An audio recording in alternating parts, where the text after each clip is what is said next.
Hey guys! ఈరోజు ఒక mini vlog share చేస్తున్నాను. మార్నింగ్ నిద్ర లేచేటప్పటికి చాలా లేట్ అయిపోయింది. నిద్ర ఎందుకు లేట్ లేస్తాం? నైట్ లేట్‌గా నిద్రపోతే మార్నింగ్ లేచేటప్పటికి ఆబ్వియస్‌గా లేటే అవుతుంది గదా!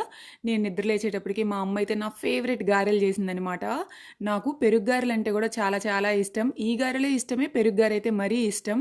అండ్ గారెలు తినేసిన తర్వాత ఇలా గార్డెన్‌లోకొచ్చాను. గారెలు, గార్డెన్ రైమింగ్ బావుంది గదా! ఇలా గార్డెన్‌లోకొచ్చి నా చామంతి మొక్కలు చూసుకుంటున్నాననమాట. ఇప్పుడే పూలైతే పూస్తున్నాయి. అసలెంత బ్యూటిఫుల్‌గా ఉన్నాయో చూడండి. అసలు కొన్ని వందల పూలున్నాయనమాట చెట్టుకైతే. గార్డెన్‌లోకెళ్ళి అలా మొక్కలు చూస్తూ ఉంటే అసలెంత ప్రశాంతంగా అనిపిస్తదో. నా హ్యాపీనెస్ అంతా నిజంగా చెప్పాలి అనంటే గార్డెన్‌లోనే ఉంటుంది. మొక్కలతో ఉన్న కనెక్షనే వేరు నిజంగా. అండ్ ఈలోపైతే అమ్మ కాఫీ పెట్టేస్తుంది. సో, ఆ కాఫీ తాగుతూ కాసేపు అలా గార్డెన్‌లో సరదాగా తిరుగుతూ ఉన్నాననమాట. ఈరోజైతే చాలా బాగా గడిచింది. అండ్ ఈరోజు మీకెలా గడిచిందో తప్పకుండా కమెంట్స్‌లో చెప్పండి. మళ్ళీ కలుద్దాం నెక్స్ట్ వీడియోలో. అప్పటి వరకు బాయ్.